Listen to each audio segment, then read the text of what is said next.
Olá, sejam todos bem-vindos. Esta é a aula 12 do curso de Cálculo N1 e hoje a gente vai falar de classificação de pontos críticos, né? Bem, se você assistiu a aula passada, a gente viu lá que pontos críticos eles são candidatos a extremantes de uma função. Então, possivelmente ali onde tem um ponto crítico, possa ser que esse ponto crítico venha a ser um máximo ou um mínimo da função, certo? Então, essa aula de hoje a gente vai ver como classificar, ferramentas para classificar esses pontos, certo? E só lembrando que essa aula tem o mínimo de edição possível, então já vamos desculpando qualquer gaguejada, parada para tomar água, tosse, espirro ou qualquer coisa do tipo, né? Certo, então vamos começar a aula.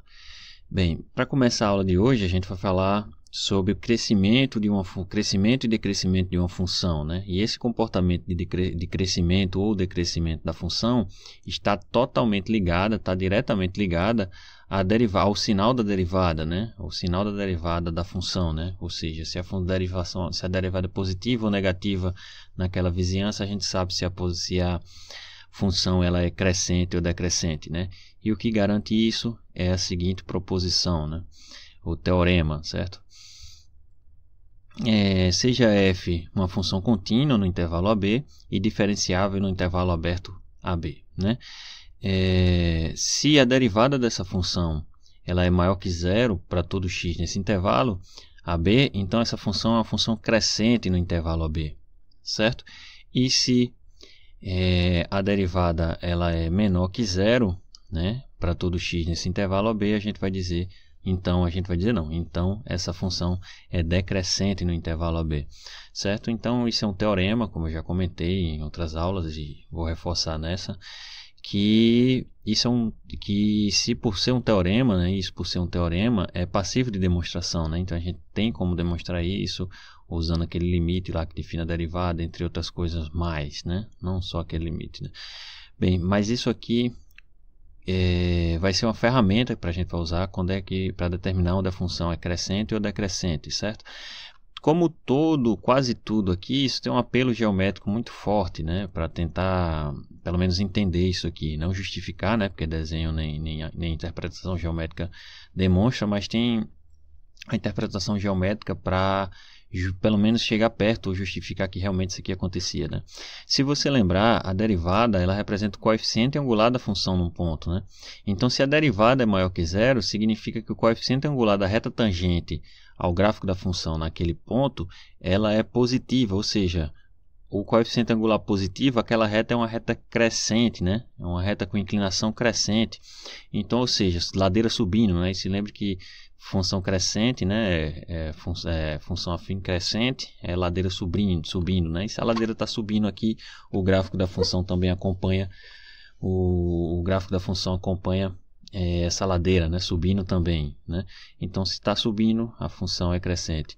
E análogo, se a inclinação da reta tangente é negativa, né? Como nessa parte 2, então a inclinação de uma função afim negativa, né? Significa que, ou uma reta com inclinação negativa, significa que está decrescendo, né?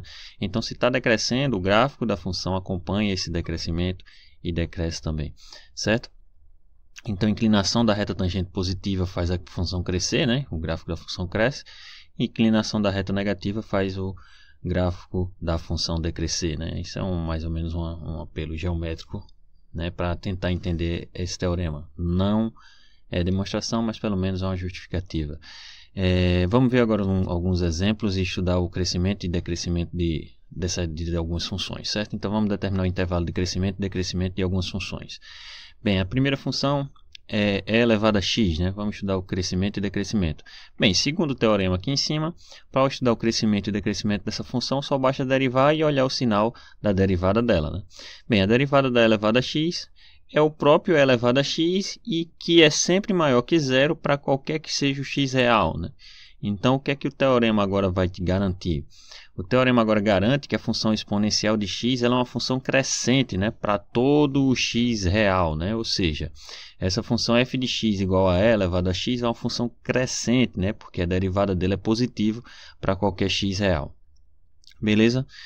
Vamos ver agora um segundo exemplo, né? E se você lembrar, o gráfico da exponencial realmente é uma coisa crescente, né? Ela vai uma curva que sobe muito rápido até. Ela cresce até muito rápido depois que o x passa de 1, né?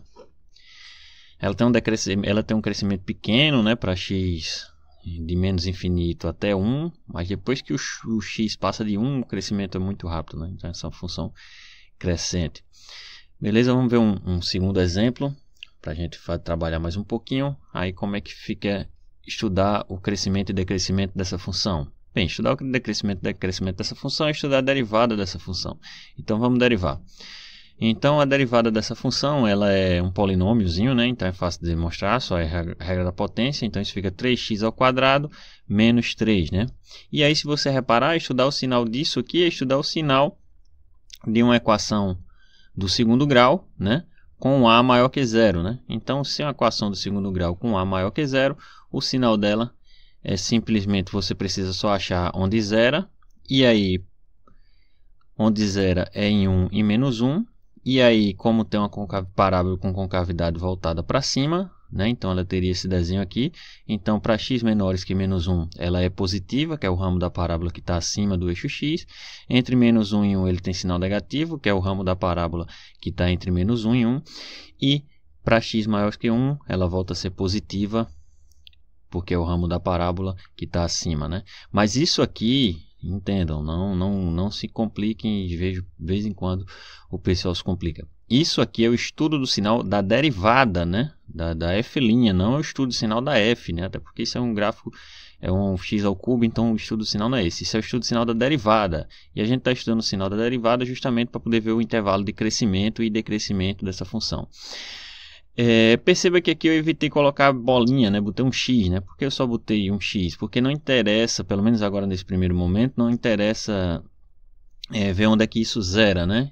E até porque eu não preciso ver zero, porque eu não estou procurando a solução onde isso é maior do que zero ou menor do que zero. Eu estou estudando o sinal como todo, né? E o sinal como todo, ele é positivo aqui, negativo aqui, positivo aqui. Não tem solução porque eu não estou buscando solução. Eu estou olhando o sinal como todo.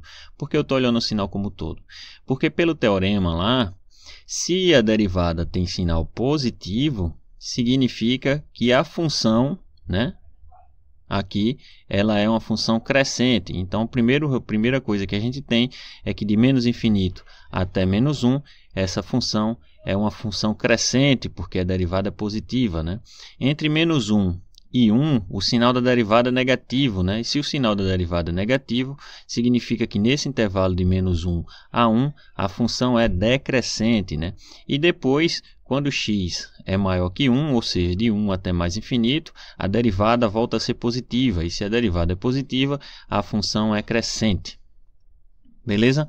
Então, esse é o estudo de sinal para essa função x ao cubo menos 3x mais 2. Beleza? Então, ela é decrescente.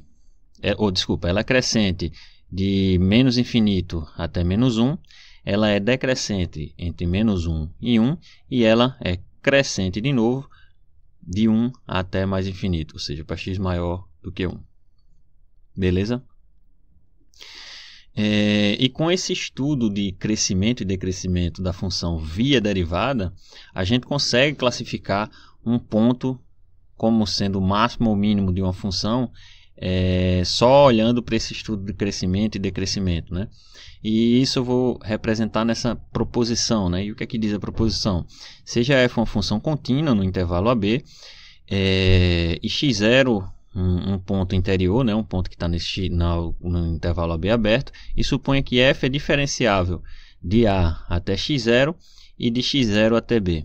Veja que eu não estou pedindo nem que f seja diferenciável no ponto x0, certo? Então é até bem mais forte esse teorema, que eu não preciso nem da diferenciabilidade no ponto x0, né? Até porque eu estou dividindo o intervalo AB de A até x0 e de x0 até B. Só preciso que ele seja diferenciável nesse intervalo aqui ou nesse outro pedaço. Em x0 não precisa nem que seja diferenciável. Bem, se a derivada tem sinal positivo para todo x0 de 0 até A, e ela depois começa a ter sinal negativo para todo x0, para todo x de x0 a B, então esse ponto x0 é um máximo local. Beleza? Então, ó, perceba o que está acontecendo. Para classificar máximo o global, eu só preciso olhar onde o sinal da derivada muda, né? Certo? Então, atenta a essa informação. O sinal da derivada mudou, então possivelmente ali é um ponto de máximo local. Claro, se mudou de positivo para negativo, então máximo local. E analogamente, se ela muda de negativo para positivo, então isso é o mínimo local. Ou seja, se a f', se a derivada é menor que zero para todo x de a até x0 e depois ela se torna maior que zero para todo x de x0 a b, então isso é o mínimo local. Certo? Bem, de novo, isso é uma proposição, então isso aqui é passivo de demonstração, certo? Mas isso aqui tem um apelo geométrico até mais forte do que o outro e você vai perceber, vou mostrar no exemplo o apelo geométrico que tem isso aqui, que justifica de fato essa classificação nesse ponto onde a derivada troca de sinal como máximo ou mínimo, e você vai ver que era bem esperado que isso aconteça mesmo, certo? Então, eu não vou fazer o desenho, mas aí a gente vai ver com o apelo geométrico direto no exemplo que realmente isso acontece, né? Bem, mas não é demonstração, é só a intuição de que isso funciona mesmo, certo? Para demonstrar tinha que escrever e fazer a demonstração, certo? Mas de novo, a gente só está atento à técnica. Então, bora ver um exemplo e aplicar esse teorema e classificar um ponto de máximo ou ponto de mínimo, né? Bem, então encontre, caso exista, os extremos de cada função, certo? Então vamos pegar a função que a gente já pegou ali no exemplo passado, que é f igual a x cubo menos 3x mais 2. Então, o que é que a proposição está te dizendo? Bem, para achar máximos e mínimos se existir dessa função, estuda o sinal da derivada. Estuda o sinal da derivada, vê onde ela cresce, onde ela decresce, onde ela troca de sinal, e onde ela troca de sinal é provavelmente onde a gente vai encontrar máximos ou mínimos, certo? Então vamos lá, a gente já viu que o estudo da derivada, a derivada dessa função, ela zera em menos 1 em 1 e tem para x menores que menos 1 sinal positivo, para x entre menos 1 e 1 sinal negativo e para x maiores que 1 ela tem sinal positivo, certo?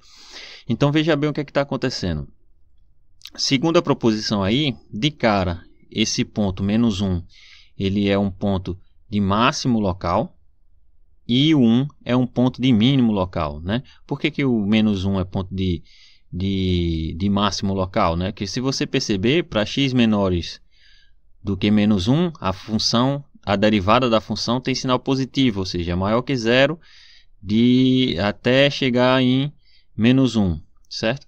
Depois que passa de menos 1, essa função ela tem derivada negativa, né? Ou seja, a derivada é menor que zero, certo? Então, até chegar em menos 1 a derivada é positiva, depois que passa de menos 1 a derivada fica negativa. Então esse menos 1 é máximo local. E o 1, por que ele é mínimo local? Bem, porque a derivada em menos 1 aqui ela vem negativa, né? Tá vendo? O sinal da derivada é negativo, então ela é menor que zero até chegar em menos 1, ou até chegar em 1, desculpa. Depois que passa de 1, a derivada volta a ser positiva. Então, volta a ser não, ela se torna positiva. Então, se torna positiva, esse ponto aqui vai ser mínimo local. A interpretação geométrica disso é justamente pelo crescimento e decrescimento da função, ó. Porque vê só o que acontece. Se a derivada é maior que zero, então essa função é crescente. Então o gráfico da função vem crescendo, crescendo, crescendo, crescendo, crescendo, até chegar em menos 1. Porque quando chegar em menos 1, do menos 1 para frente, a derivada agora começa a ser negativa, certo? Então, do menos 1 para frente, essa função vai começar a decrescer, decrescer, decrescer, decrescer. E olha o que aconteceu. A função cresceu, cresceu, cresceu até chegar a menos 1. Depois de menos 1 começou a decrescer. Então, aqui em cima tem um ponto de máximo, né? Ou seja, localmente aqui, entre aspas, o gráfico da função faz um U aqui para baixo, né? Se faz um U para baixo, um U voltado para baixo, então você tem um ponto de máximo aqui. O que acontece é o inverso aqui nesse 1, porque ó, depois de que a função começou a decrescer, né? Ela decresce, decresce, decresce, decresce, decresce, até chegar a um 1, né? Porque depois do 1 a derivada é positiva, então a função vai começar a crescer, crescer, crescer, crescer. Então aqui ó, a função decresceu, decresceu, decresceu até chegar a 1, e depois do 1 para frente ela cresceu. Então em cima aqui do 1, né? Provavelmente o gráfico dessa função ela faz um U assim, né? E se faz um U, você tem um ponto de mínimo, né? Entre aspas, se for localmente, ela tem um desenho de um U ali. Então, essa é a justificativa meio que geométrica para ver que esse teorema essa proposição faz sentido, né? E aí, visto toda essa explicação e essa interpretação geométrica, a gente tem que x igual a menos 1 é máximo local e x igual a 2 é mínimo local. Bem, por que aqui eu já estou pondo que é mínimo local e nem estou falando em absoluto nem nada? Porque de fato esse menos 1 e 1 eles não são máximos globais, não são extremos globais. Por que eles não são extremos globais, né? Porque se você notar, o limite dessa função quando x tender para mais infinito, isso vai dar mais infinito, ou seja, eu tenho números tão grandes quanto eu queira com essa função, só vai fazer x crescer. E se x vai para menos infinito, o limite dessa função vai para menos infinito. Então, ou seja, eu tenho números tão pequenos quanto eu queira com valores dessa função. Então, ou seja, aquele mínimo lá é só um mínimo local, né? Se estender a função como um todo, eu vou encontrar tantos números negativos quanto eu queira, né? Tão pequeno quanto eu queira. E aquele máximo é máximo local, porque se eu esticar o domínio da função, eu consigo números grandes quanto eu queira, né? Qualquer número grande, enorme, pode ser dado por valor de x lá. Então, aqueles são máximos e mínimos locais, de fato. Um pouco diferente é esse exemplo aqui, né? Se eu pegar x ao quadrado menos 1. Bem, a gente vai fazer o mesmo estudo do sinal para saber se ele tem máximo ou mínimo, coisa do tipo, né? Então, note que a derivada dele dá simplesmente 2x, né? 2x, isso é uma reta com inclinação positiva que zera em zero. Então, a gente tem aqui o zero, o sinal da derivada aqui em zero. Aqui, para valores maiores que zero, seria a porção positiva dessa reta. Então, é positivo. Para valores menores que zero, a porção negativa dessa reta. Então, esse é o sinal da derivada. Então, o que é que está acontecendo? Essa função ela decresce até chegar ao zero.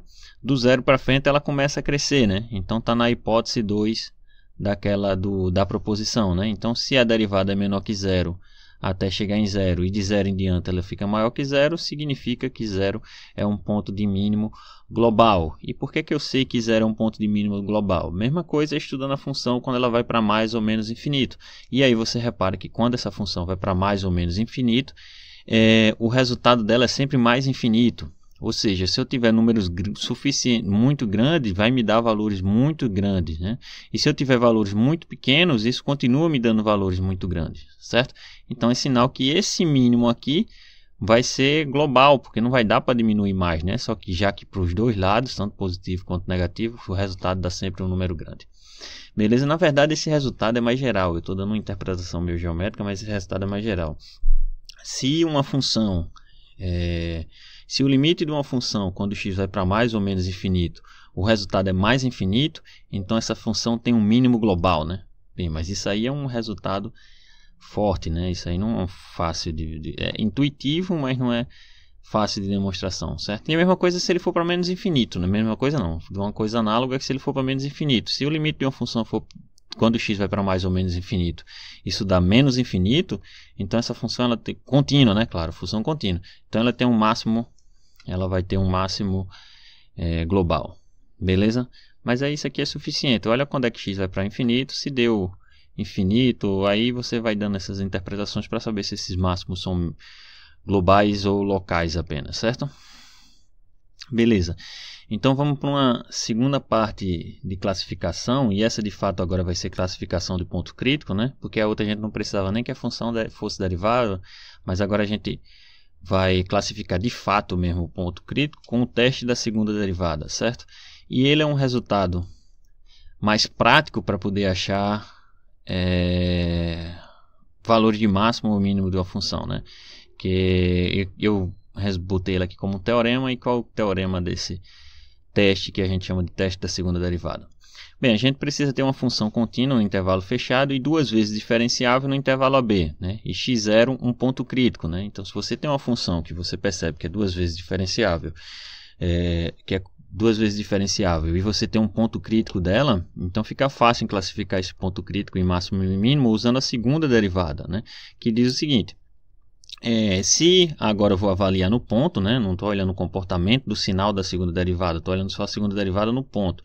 Então, se a segunda derivada nesse ponto crítico é menor que zero, então esse x0 é um ponto de máximo local, certo? E se a segunda derivada nesse ponto crítico é maior que zero, então isso é um mínimo global, certo? Bem, esse é um teorema, de novo, tem demonstração.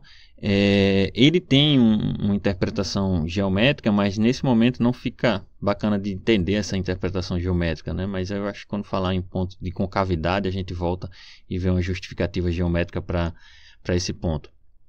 Mas acredita nele aí que é sucesso, certo? Então, veja bem, olha a praticidade então. Aqui eu não preciso desse teorema, né? Aqui eu não preciso investigar o crescimento e decrescimento da primeira derivada para encontrar um ponto crítico. Ele é quase que imediato, né? Ou, desculpa, para encontrar um ponto extremo. Ele é quase que imediato, né? Se você tem um ponto crítico, aí você joga na segunda, e a função é 2 vezes diferenciável, você joga o valor desse ponto na segunda derivada e vê se é maior ou menor que zero. Se é menor que zero, a gente tem um ponto de máximo. Se é maior que zero, a gente tem um ponto de mínimo, né? Vamos ver alguns exemplos aqui. Enquanto caso existe, né, os extremantes locais de cada função. Bem, primeiro a gente vai pegar aquela função que a gente tem conhecido, já vem trabalhando nela, que é x ao cubo menos 3x mais 2. Então vamos achar uma forma diferente e mais rápida para achar o máximo e mínimo dessa função, certo? Bem, então o que é que o teorema está dizendo? Bem, você precisa achar um ponto crítico, né? Então a primeira coisa, a função tem que ser contínua, e essa função é contínua em todo real, todo número real. Precisa que ela seja diferenciável. Bem, ela é diferenciável para qualquer número real e é diferenciável 2 vezes. Bem, ela na verdade essa aqui é diferenciável n vezes, né? Para o n que você queira. Mas aí só precisa que seja 2 vezes. Então beleza, ela tem todos os critérios. Então o que é que a gente precisa agora para aplicar o teorema? Bem, só precisa achar um ponto crítico. Então como é que a gente acha o ponto crítico? Então deriva e vê os pontos onde a derivada se anula, e esses são os pontos críticos, né? Então a gente sabe que a derivada disso é 3x ao quadrado menos 3. E a gente vê que esse 3x quadrado menos 3 ele é igual a zero se x for igual a mais ou menos 1. Beleza, encontramos os pontos críticos. Então o que é que falta agora? Bem, só falta calcular a segunda derivada e avaliar a função, e avaliar a segunda derivada nesses pontos críticos, né? Então vamos lá. Então observe que a segunda derivada dessa função dá simplesmente 6x. Então quando a gente avaliar 6x no ponto crítico menos 1, o resultado disso vai dar menos 6, né? Menos 6, claro, é um número menor que zero. Então esse menos 1 é um ponto de máximo local, né? Segundo o teorema do teste da segunda derivada, né? Porque a segunda derivada nesse ponto crítico foi menos 6, que é menor que zero. Se é menor que zero, então esse ponto crítico é um ponto de máximo. E aí quando a gente calcular o f duas linhas, né, a segunda derivada no outro ponto crítico, que é 1, isso vai dar 6.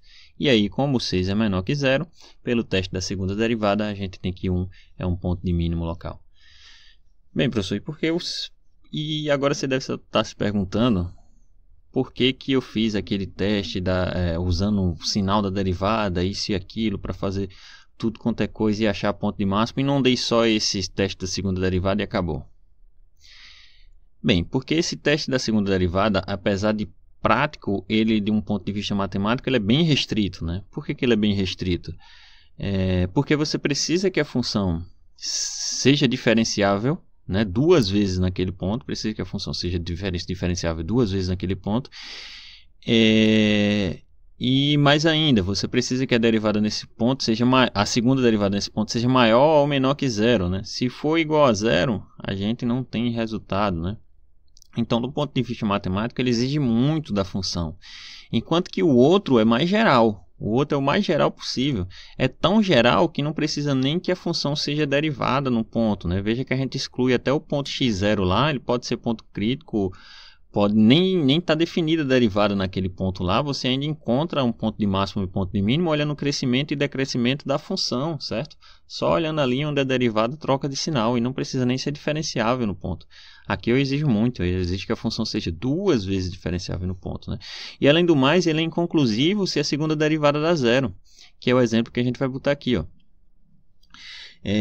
Pega x à quarta aí, entende x à quarta. Então vamos tentar aplicar o teste da segunda derivada. Bem, x à quarta é 2 vezes diferenciável, contínuo, é tudo que a gente precisa. Então vamos só procurar o ponto crítico dela, né? Então procurar o ponto crítico é derivar. Então note que a derivada dá 4x ao cubo, e aí a gente olha quando 4x ao cubo é igual a zero. 4x ao cubo é igual a zero apenas para x0 igual a zero. Então a gente tem como único ponto crítico o ponto x0 igual a zero. Bem, aí a gente testa a segunda derivada nesse ponto crítico, né? A segunda derivada da x ao quadrado, 12x ao quadrado, e aí quando a gente avaliar em 0, dá 0. E agora? Isso é ponto de máximo, ponto mínimo local? Não sei. O teste da derivada é inconclusivo nesse caso, né?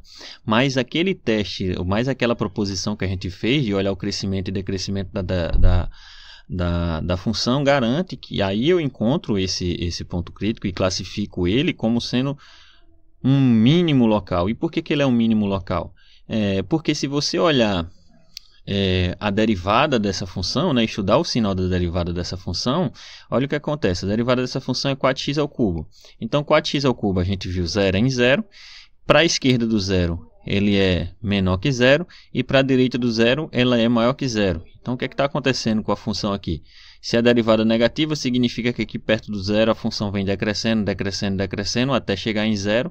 E quando passa do 0, essa função começa a crescer. Ó. Aí, então ela cresce, cresce, cresce. Então aqui o 0 dá um ponto de mínimo, né? Tá vendo? Por isso que é necessário aquele primeiro teste, né? Porque esse teste aqui ele é muito exigente, né? Ele exige um bocado da função. Claro, ele é prático? Claro que ele é prático. Quando ele for possível de aplicação, então ele vai ser muito prático, que você não vai precisar estudar sinal, não vai estar de estudar sinal da derivada, nem coisa do tipo. Achou o ponto crítico, joga na segunda derivada, ele te dá. O problema é que se ele não conseguir atender às exigências dele, né? Se sua função não atende às exigências dele, então você não pode fazer nada a não ser apelar para aqueles primeiros teoremas lá, né? Beleza, pessoal? Então, sim, e um exercício bacana aqui de você olhar é você tentar mostrar agora que a função, por exemplo, você pega a função y igual ao valor absoluto de x, né? Mostre aí que 0 é o mínimo dessa função, certo? Dá para mostrar usando crescimento e decrescimento. E lembre que essa função não é nem diferenciável no 0, né? Mas se você olhar como a derivada pela direita e pela esquerda, você vai ver ali que ela troca de sinal no 0, né? Então tentem como exercício. Se não conseguirem, aí eu vejo aí, faço um vídeo talvez para mostrar como é que faz essa coisa. Mas você não, se olhar direitinho aquele lá, você vai ver que 0 ela é um ponto, 0 é o mínimo de f de x igual ao valor absoluto de x, né? Igual ao módulo de x. Certo, pessoal? Então com isso eu encerro a aula de hoje. Até a próxima então. Valeu!